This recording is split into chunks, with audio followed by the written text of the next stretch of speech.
Thank you for coming. Today we're very pleased to have Dr. Juggy Jagannathan here to give us a talk.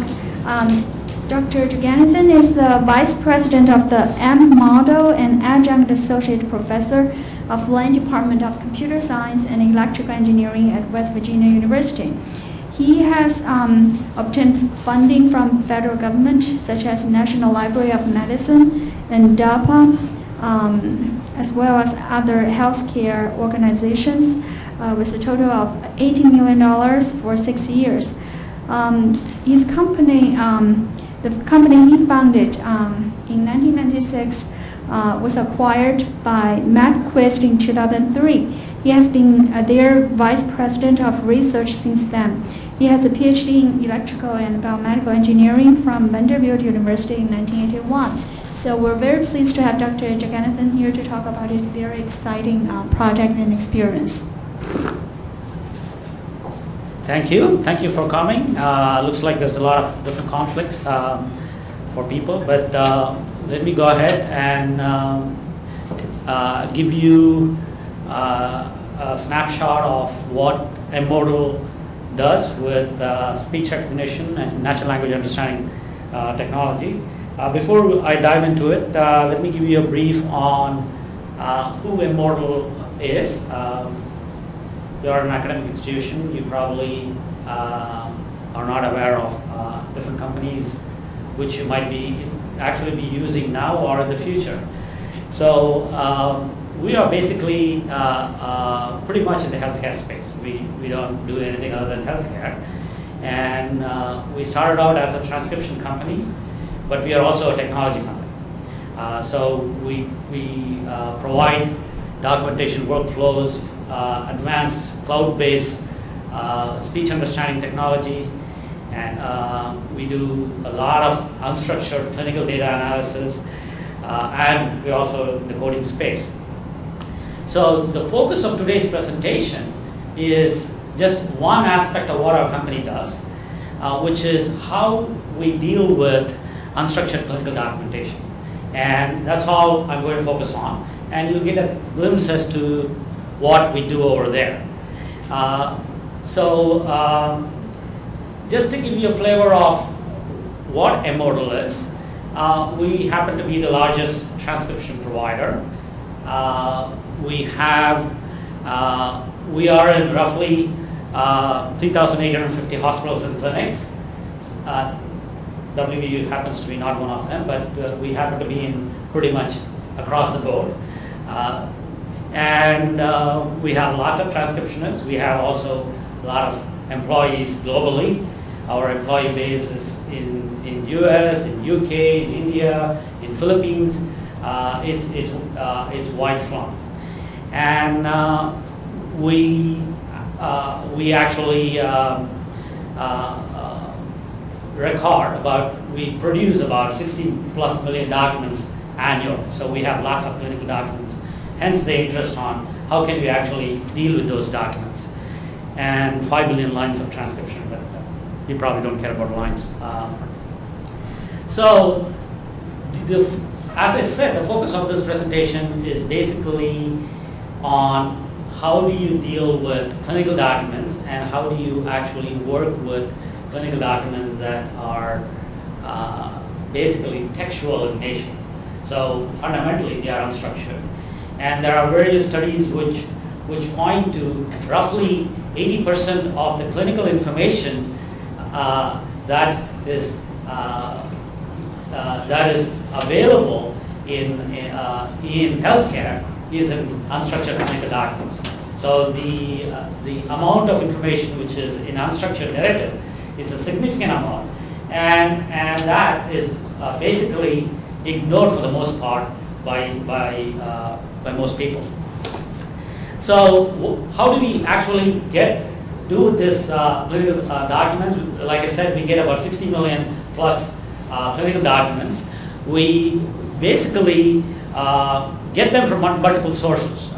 You can get them as a CDA, which happens to be a clinical document architecture standard from HL7. We get them in HL7 notes, and we get them in a variety of sources. Sometimes we get them as scanned documents, And we try to get them all and aggregate them, and once we have them, then we run various natural language processing technology-based solutions, and we basically mark up the clinical documents with the structured information that we find in it, and once you have that information, you can use them in various applications. So you can use them in a variety of different applications, and I'll give you a flavor of some of these applications shortly. So one of the fundamental problems you have to deal with is you have a lot of structured data and you have a lot of unstructured data. 70 to 80% of the information content comes from unstructured sources, but there is still a vast amount of structured information available, which are currently encoded in various CHR. You have the problem list, medication list, various types of very structured pieces included, and you cannot ignore the structured pieces and just look at the unstructured pieces. Vice versa, you cannot just look at structured pieces and ignore all the information content in the unstructured pieces. You need to be able to combine both of them in some meaningful way. So how do you deal with that? What we do is we uniformly convert it into something called the clinical document architecture level one, into a basically this standard. And I'll give you a sample of this pretty shortly when we're doing the demo.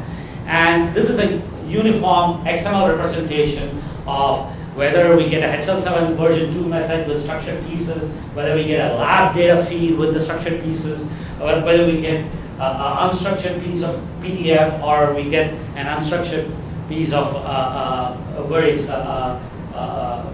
documents. We convert them all. We have basically written transformers to convert them all into one uniform format, which is the CDA format. And once you have this in this format, then we can run various analytical engine, NLP engine, etc. to pull the information out and start using it in various fashions. One of the key aspects of the infrastructure is that we need to worry about the large volumes of data. So we basically aggregate all these documents in our cloud infrastructure. And first of all, our cloud infrastructure is huge to just support the 200,000 plus physicians who use our system to dictate their notes. So, and these are speech recognition platforms, so we automatically speech recognize these things and convert them into text. And that is the facility that we provide either directly through front-end speech or through back-end speech recognition and editing services that are provided to a transcription. So there is already a huge infrastructure, literally thousands of computers handling the volume of speech, which is all handled in the cloud. So to augment that, we also have another thousands of computers which handle the feeds coming in, which takes the text documents and the CDA documents and run them through various NLP engines and actually aggregate them and provide them in the platform. So the cloud infrastructure is a key aspect of our infrastructure, which we use in our environment. And just to give you a flavor of what our NLP platform is, at the bottom layer, we basically have homogenized the representation of the clinical content, whether it's structured or unstructured, into a CDA format. And once you have that, then we have the various NLP solutions that work on it. And these can be variously rule-based engines or machine learning-based engines. And these are all various pipelines, very targeted NLP engines that we use. And then we use open source orchestration engine. So depending on what you're trying to do, we try to use the various components of various NLP engines and string them together to find all the types of information that you need to find. One of the key aspects of text is you really don't know what information you really want from it, and what you want from it also varies with time. 3-4 years ago, nobody was interested in genomic data. Now everybody's talking about genomic data, and the fun part of it is with these kinds of approaches, you can go back and reanalyze the text for information which might be there for concepts which you didn't know that you wanted to find out from your text. So that's the power of having everything in spite of being unstructured, it actually captures the health story. So it's a very powerful medium to have the information. The other aspect of it is not sufficient to recognize the concepts in your document, but you also need to be able to reason about them. And how do you reason about them? In a uniform way. In order to do that, we rely on various ontologies. And one of the most popular ontologies for capturing clinical concept is SNOMED-CT. And so we use, whenever we find a problem in the text, clinical finding and clinical fact, we encode it in SNOMED. And if you are looking at lab data, we use LOINC. If you are using medication, we use RxNOM. These are all actually mandated by CMS as the meaningful use ontologies that you can use to mark the concepts up and work with them. And so once you have the information content extracted and encoded in your clinical documents, then you can start layering various applications around it. And some of the, I will be demoing some of these applications. And we also built a very advanced query interface, which we basically which we very originally called Advanced Query Language. And you can basically query. I'll show you examples of various types of queries that you can actually run through dynamically and get the information off. And then you package it in various layers. We provide our own application suite, which our customers can use, or people can build their custom applications if they have the development resources to actually use our API and build solutions. So this is a quick snapshot. Of course, I'm going to need that there's a lot of effort which goes into our NLP engines, and there's a large number of people who actually work on developing both all the infrastructure, the NLP solutions, the NLP engines, and then there is a separate group which worries about content and content management, and of course then you need to bring them all together into an application environment. So I will give you a taste of some of these things. One of the things which we are currently fielding in various customer sites is what we call as the use of real-time NLP. And these are computer-assisted physician documentation. So as the physician is dictating, if we can meaningfully assist him in providing him some prompts on what is required from a, say, quality measure perspective or from revenue reimbursement perspective, we can provide a discrete pop-up box which they can choose to ignore or maybe use to improve the documentation or record something related to the patient. So this is called computer-assisted physician document. This is actually fairly new, and there is obviously some pushback from physicians because if those alerts are meaningless or they are basically garbage, you probably don't want it. So we have to make sure that these alerts or whatever we provide is based on complete information, so it is not spurious. So it needs to, in the NLP parlance, it needs to be high precision.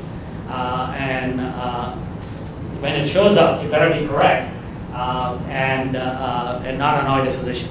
So, but I'm not going to, since I'm not equipped to do here a speech recognition demo, I'm not going to do that. But if you're interested, you can ping me and we can set you up with a demo of those kinds of capabilities. But what I am going to show is all the rest of the things which is listed in the slide. How do you do longitudinal summarization of problems, methodologies, and procedures, and various other things about a patient? And how do you report on quality measures? How do you manage clinical documentation improvement, which has a bottom line impact? We are a commercial company. We need to provide solutions to our customers which actually improve their revenue. Otherwise, they say, I don't care about NLP. What does it do for me? I'll show you some application along those lines.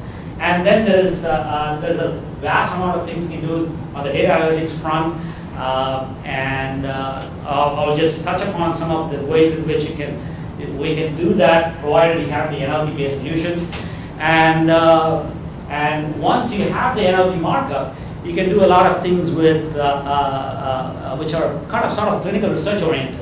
You can do semantic search of problems, medications, and you can find patients who can go into a cohort study. You can find all kinds of information in your corpus once that information is properly encoded.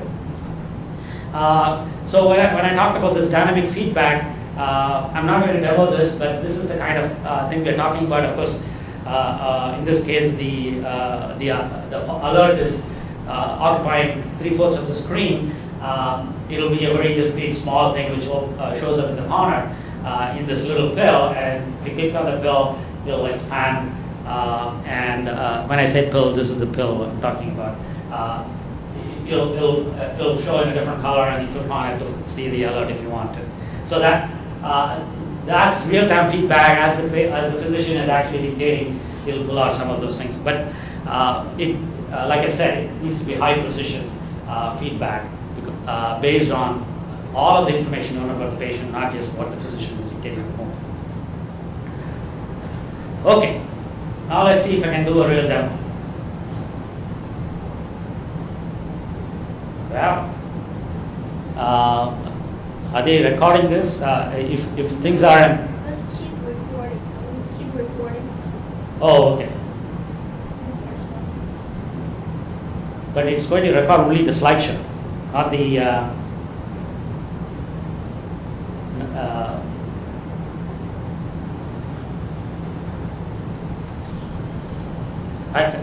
is it going to record the web stuff? That's the most useful stuff. The MDTV should be able to show it some other sites. Okay, all right.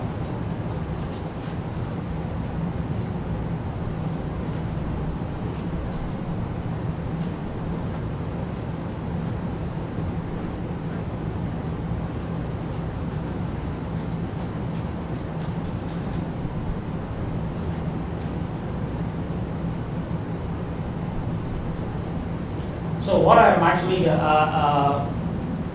going to demo first is a project that we did with ASCO, which is American Society of Clinical Oncologists. Yeah, this is Chuck Miles from Sandy. Basically they helped us define a storyline about a breast cancer patient.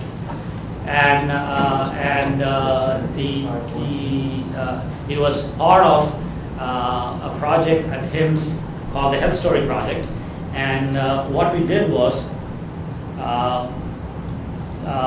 took the storyline of a breast cancer patient, and the breast cancer patient was a woman of 60 years old or her age, and we actually followed her through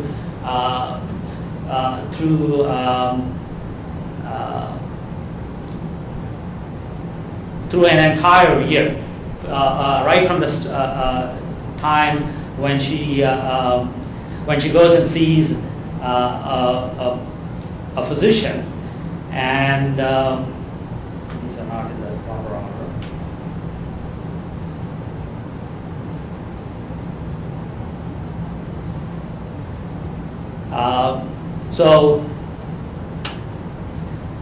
So she starts, the whole story starts with the family doctor, and they go and see her, and then they actually try and diagnose her. She finds a palpable mass, and then they go all the way through, and she gets a mammogram, and it is diagnosed as cancer, breast cancer, and then she gets treated, and there's a breast cancer surgery.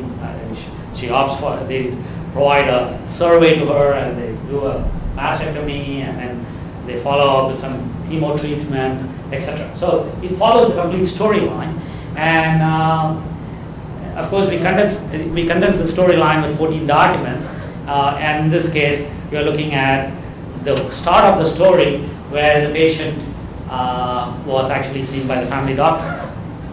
So one of the things I want to show you here is I talked about the CDA, and the CDA is basically an XML document, and you see this XML document, and it is a standard format. It's a standard format that is promoted by CMS with meaningful use. It's the standard interoperability format that is being mandated everywhere. And we actually use the same format, and if you look at the text, we tokenize, we tag every content element, and in addition,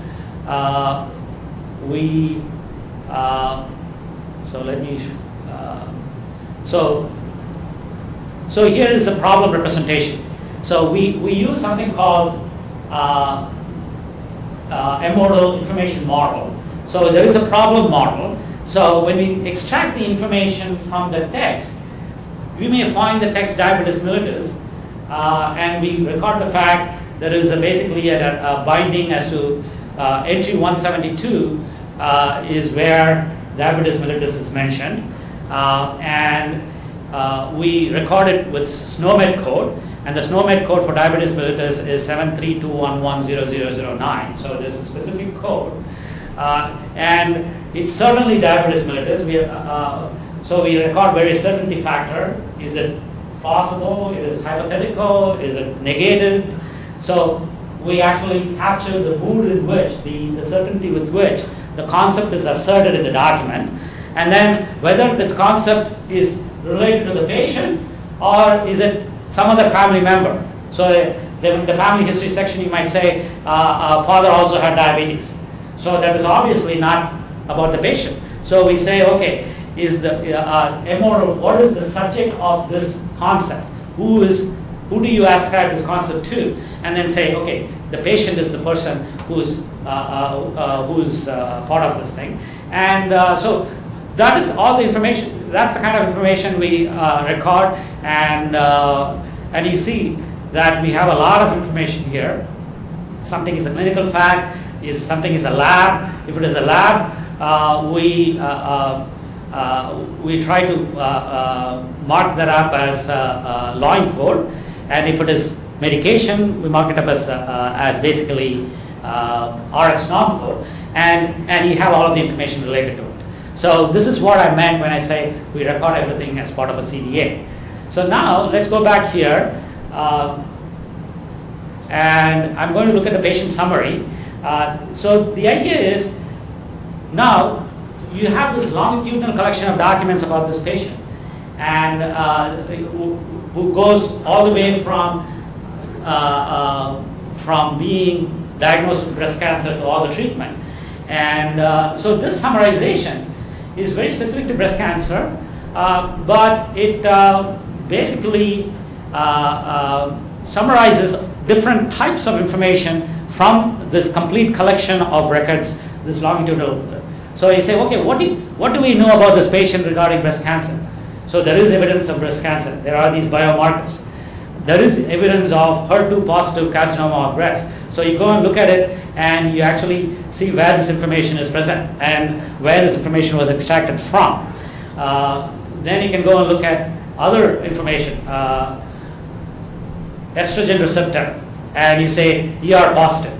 So we pull out these information from various documents, and when we present the summary, we also associate with it all the evidence related to it, so you know which document it came from, and you can go and verify for yourself that information is correct. Similarly for procedures. Procedures are marked with basically SNOMED codes, and so in this case, the only procedure is that they had asked her to take mammogram. So there is known medical conditions. So all the other things which she has, like diabetes mellitus, arthritis, etc., are also done, and the medication, all the different medications that, like vancomycin, say okay, she's allergic to vancomycin. Naproxen, 250 milligram oral tablets. So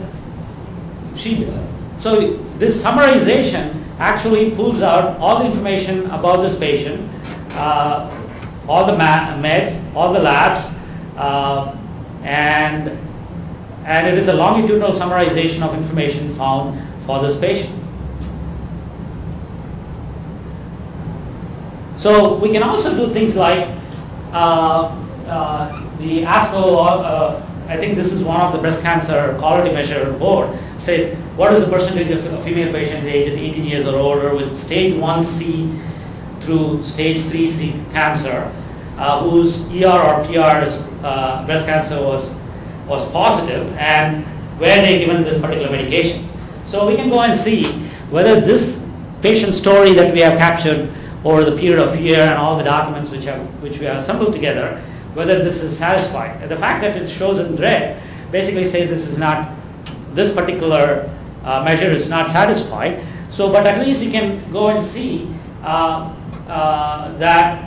the preconditions for this rule findings are all satisfied. That is, this is stage 2A. So we can go and say, is this stage 2A? And we find that the ASCO treatment plan and summary basically marks that as says it is stage 2A. So you can validate whether the preconditions are satisfied. And it also says it didn't find the fact that tamoxifen or aromatase inhibitor was actually given to the patient. And so hence, this particular quality measure is not satisfied for this patient. And whoever is looking at it can try and figure out what they want to do. One other kind of demo type thing we did at HIMSS is we created a patient blog, a narrative blog, which tracks the patient over a period of time. So a caregiver in an accountable care organization setting can just glance through this whole thing and get some feeling of what is the story of this patient. So she met a family doctor, she got a mammogram, she got a hospital pathology report, and you look at it and you see a hospital pathology report shows that some cancer was found, and then she gets a counseling report, and you can already see that she is a little bit depressed, which is not surprising that she has a breast cancer. And then she gets admitted to the hospital. There is a surgical note for hospital surgical content ASCO, and then a continuing of her treatment after being discharged from the hospital. So these are ways in which, and that information, that narrative block, was put together by understanding the content within the notes, and it's like a quick summarization. So at a glance, you know what happened to this patient temporarily over a span of time. All right, I'm going to switch gears and I'm going to show a different demo. If I can figure out what to log into this.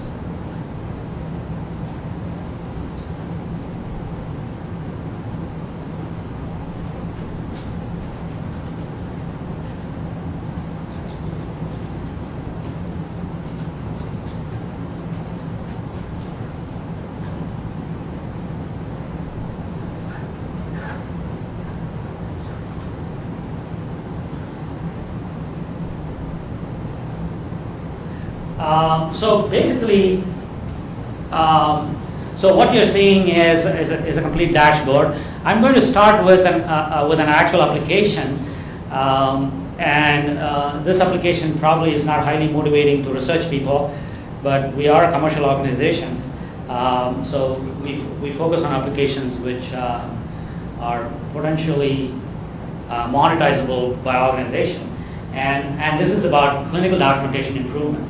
And this happens to be, in the case of CHF, congestive heart failure.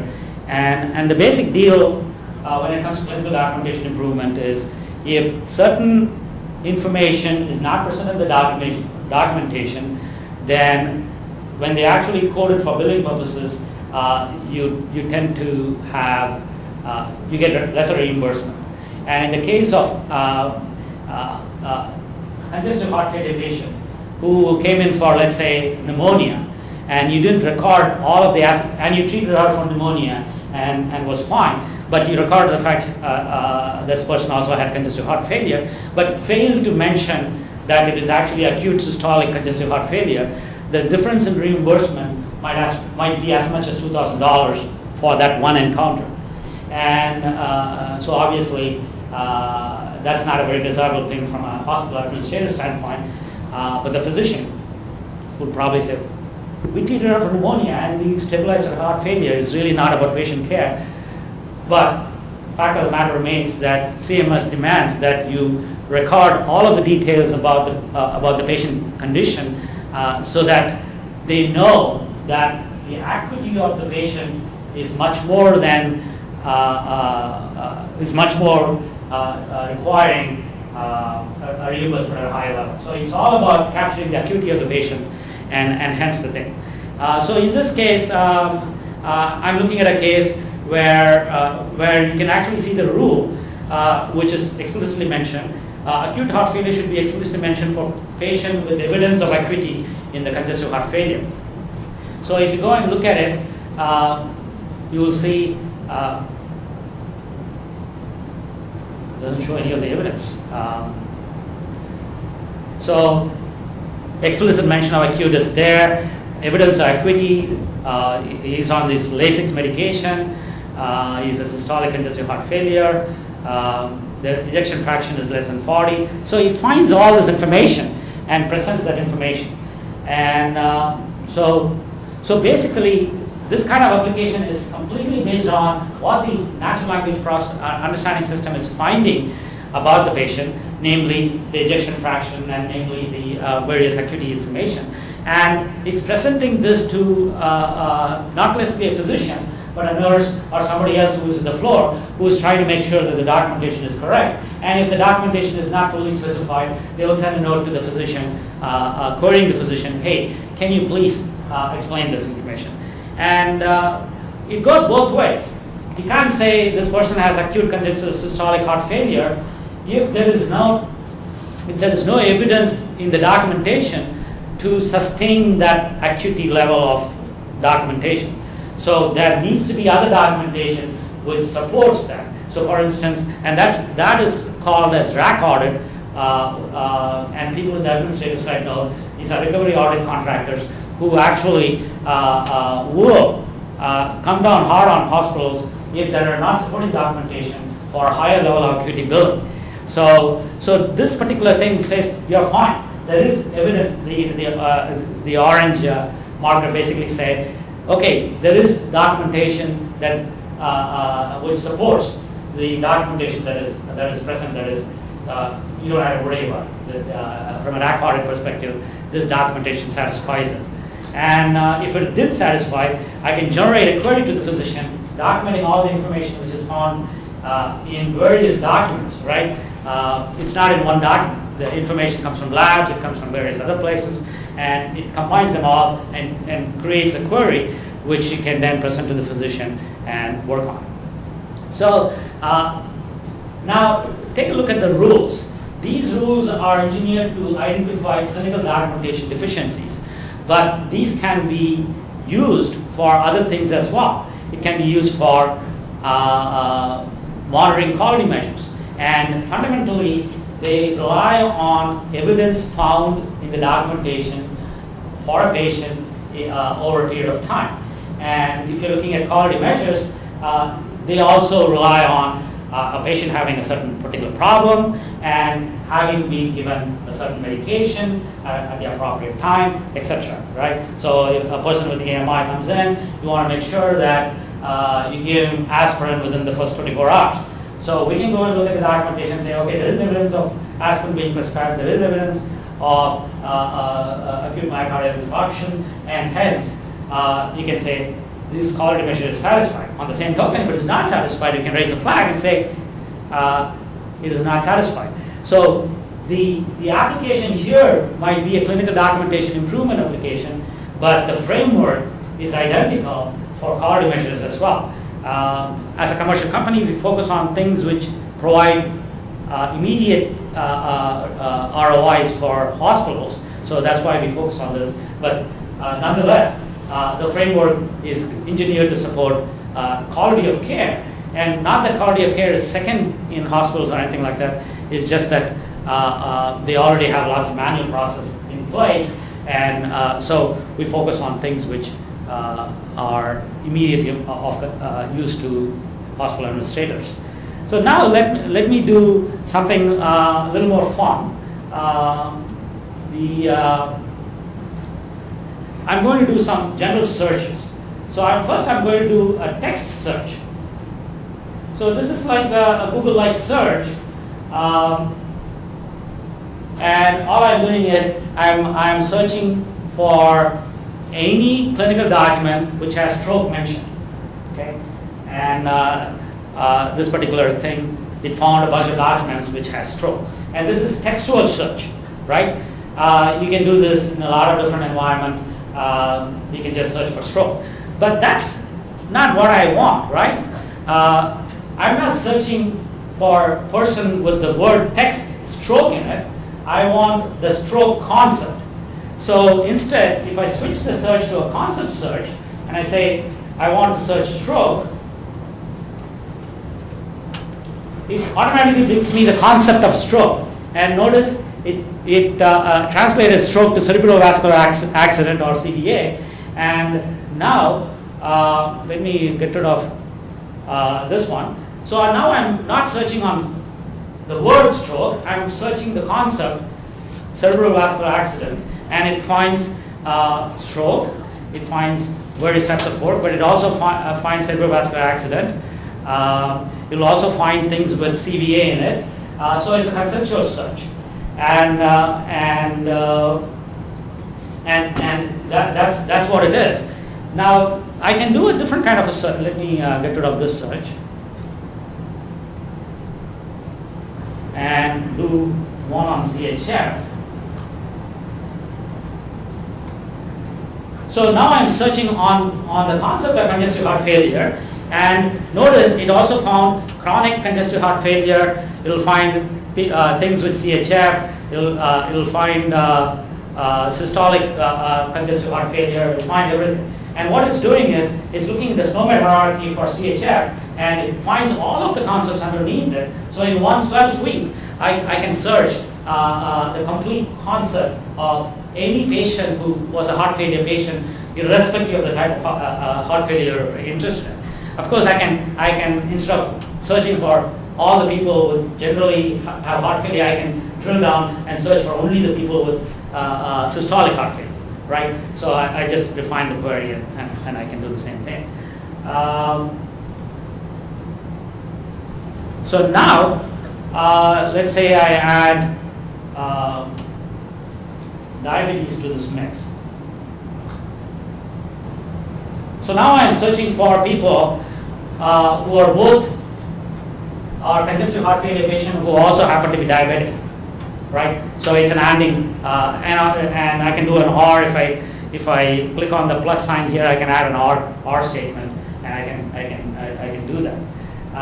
Now to this, I can say who are these people who have a congestive heart failure, who are diabetes mellitus, and they are on insulin.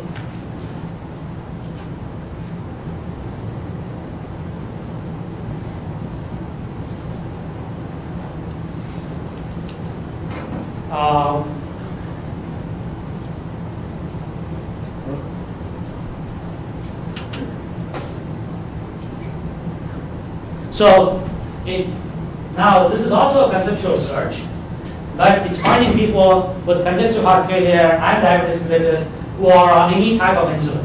So it finds lactose, it finds various other kinds of insulin, Glargine, Lisopro, so basically people who are on insulin. I can also do who are not on insulin. So you can mix and match these queries, and you can see that this gives you a very powerful infrastructure for doing these things. So I'm going to do, let's see, let's get rid of this diabetes. Let's get rid of this insulin. Now let me see if I can look for congestive heart failure and ejection fraction. Immediately it shows up left ventricular ejection fraction. Okay.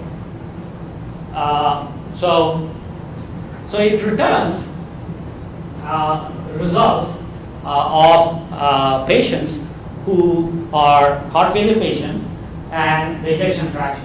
And you look at it, and the ejection fraction is all over the map. You have it's in this case 16 or 20%. This is 25%. Over here it's over 75%. Now an ejection fraction of less than 40. Ejection fraction of less than 40 is systolic, congestive heart failure, and greater than 40 is diastolic. But all I did was search for the ejection fraction. Now, if you want to say, how do I prove it such that it only shows me ejection fraction of less than 40? Unfortunately, we haven't developed an interface here, but you can do it in advanced search. And it shows you this ugly representation, which is all we had for a long time until we developed this fancy interface for making it easy for people. And what it's essentially saying is SNOMED CT code of 4234300. You can look it up in the SNOMED hierarchy. That's basically congestive heart failure. And the lab result code of 10230-1, which is the line code for ejection fraction. So now I can do this.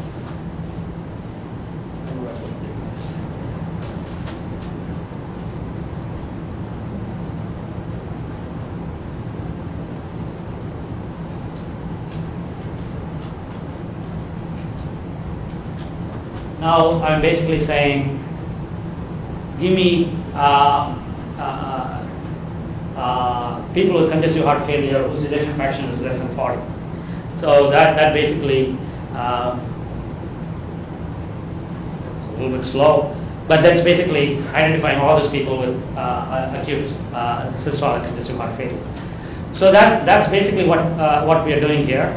So that gives you a feel for. This is what we call as the advanced query language, which allows you to basically search your corpus and identify. This can be used.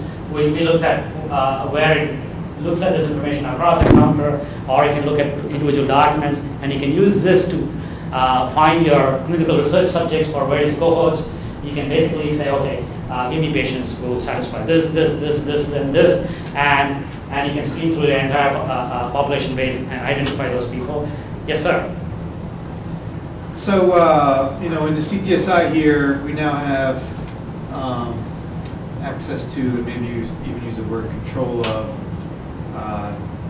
since 1994, all the WVU healthcare documents. Yeah. And it's our job now is to feed these two researchers for their chart reviews and data queries and cohort Yeah.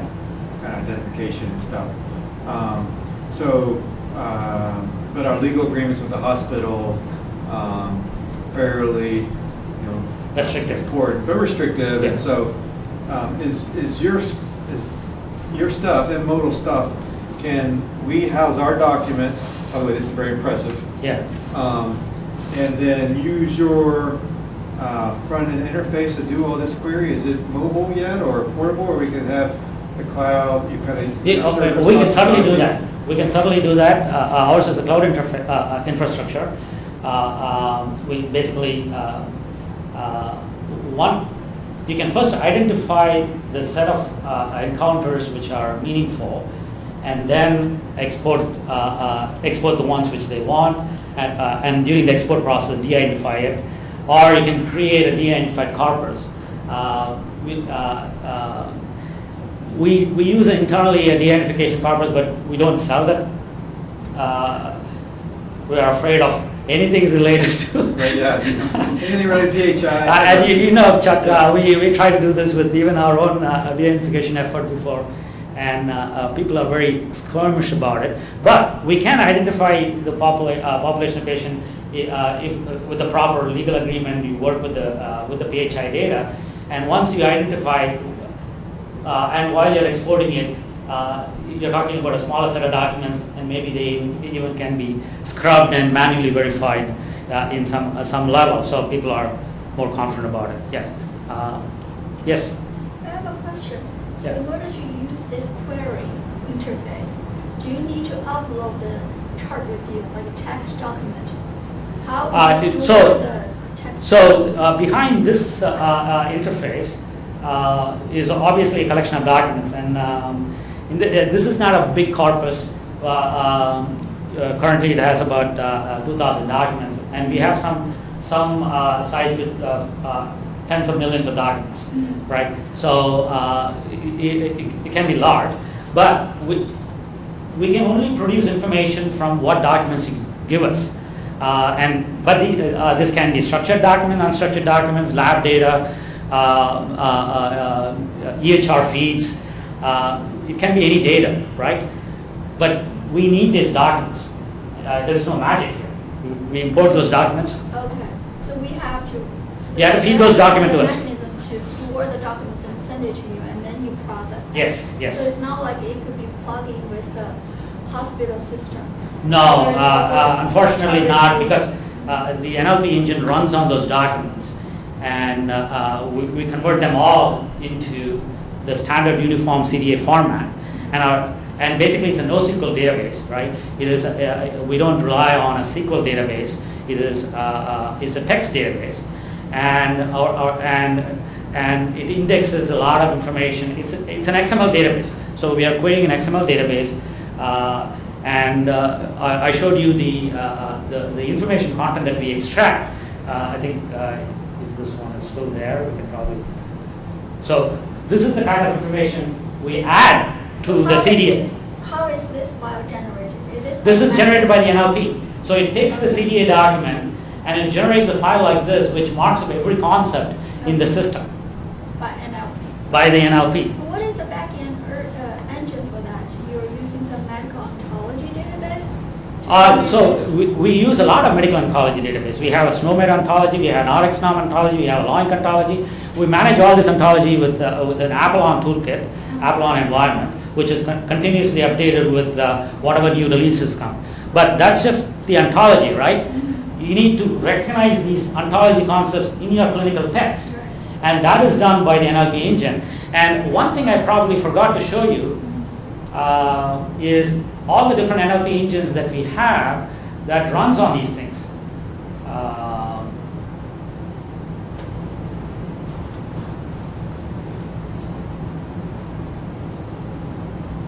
So here are some of the engines which it runs on, right? Let me see if I can get to the top of this. So first of all,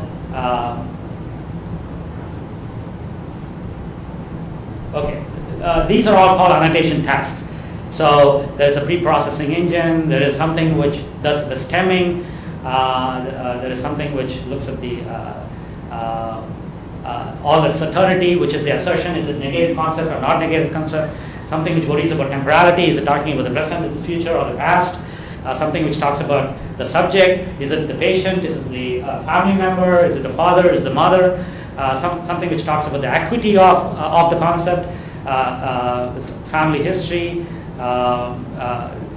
clinical staging, substance administration is basically medication, something which looks at the labs, something which looks at the vital signs, something which identifies as something as chronic or not chronic, radiology biomarkers, allergies, laterality, something which focuses just on BIRADS.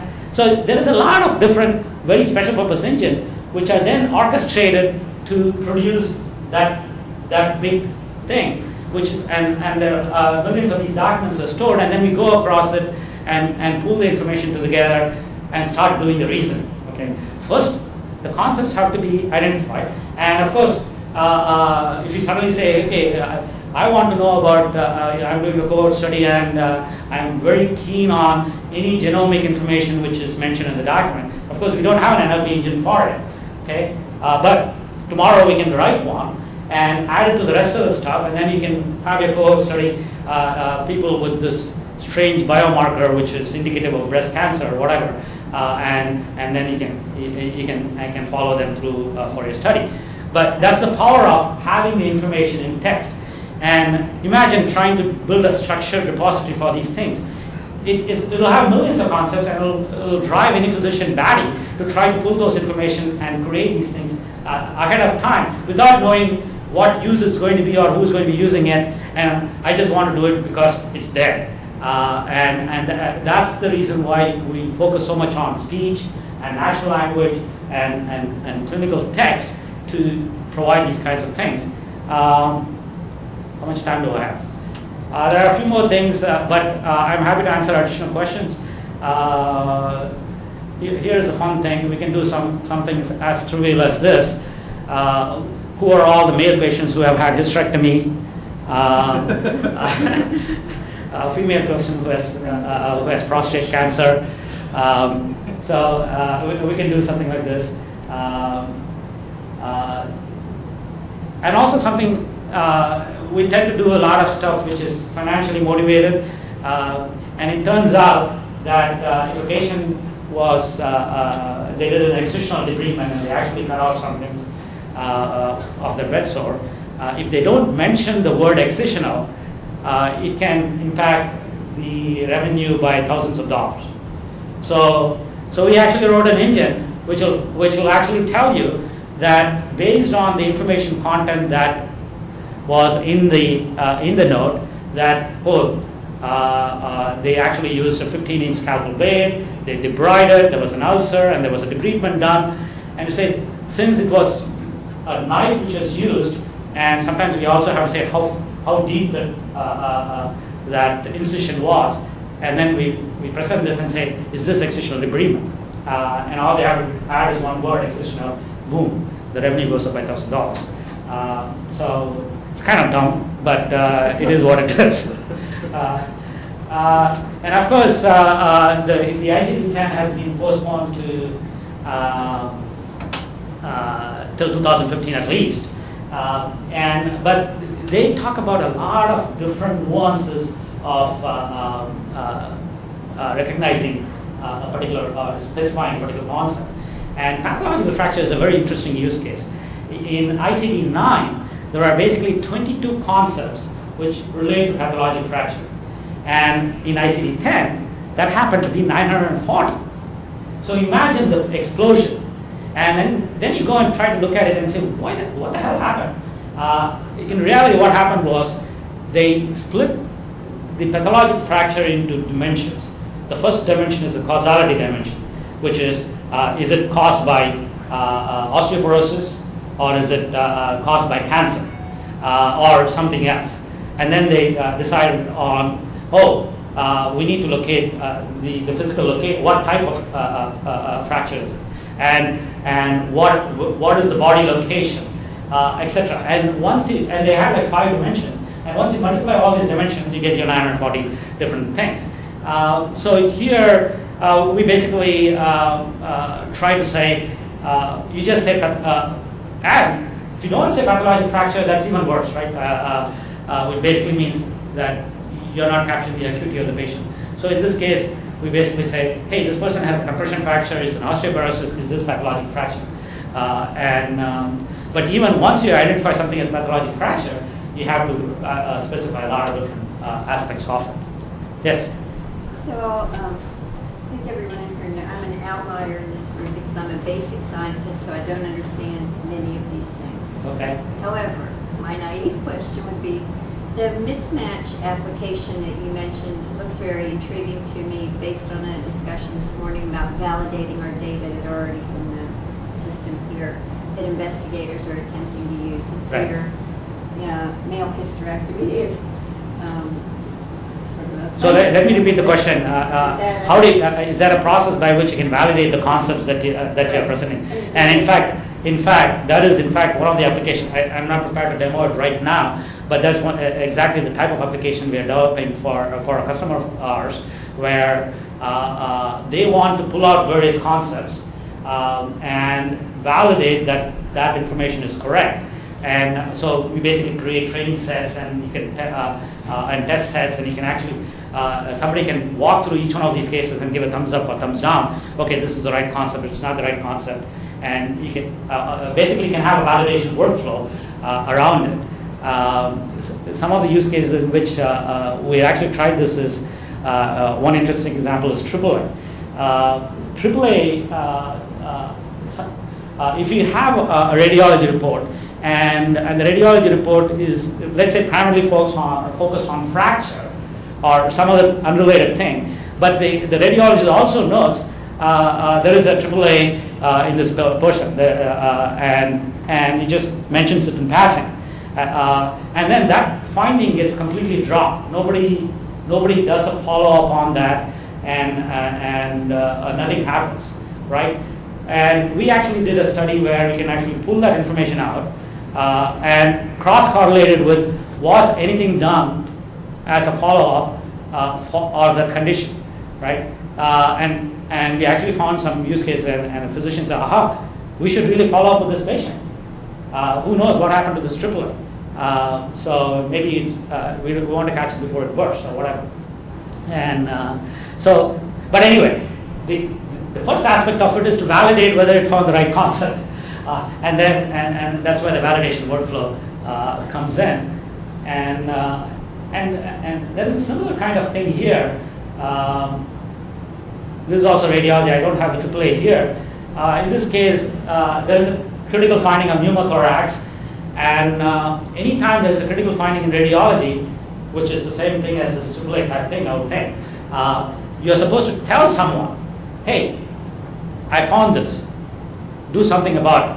So, and that information has to be documented in the document itself, so that we know that it was, and we can actually go in and find out, is there evidence of a critical finding, and is there evidence that that was communicated to someone. So these are non-compliant cases up here, and here they are compliant case. A call report was given, so there was a communication associated with it. That's pretty much, I mean, I can go on and can try out various queries here. It's, yes? I have a question. So you have ICD-9 code. Right. And you can actually query the clinical charts. Did you do any comparison, the concordance between the ICD-9 code and active clinical diagnosis? Do you have any data, the general we actually code everything in Snowman. And we also coded in ICD-9. We did do some studies on ICD-9 and ICD-10. What is the impact it's going to have on the documentation, those kinds of things. But we didn't do any specific analysis of ICD-9 in particular to see whether the ICD-9 code is validated by the documentation. We are more interested in actually supporting ICD-10, so we haven't done the retrospective analysis. We're doing more of the prospective stuff. Looks like we are at the top of the mark. Any other question? I have to say that Dr. Chuck Mullett and us go a long way. We've been working together on the NLP for over half a dozen years, and I look forward to maybe doing some more work with you guys. Yeah, that'd be great. All right.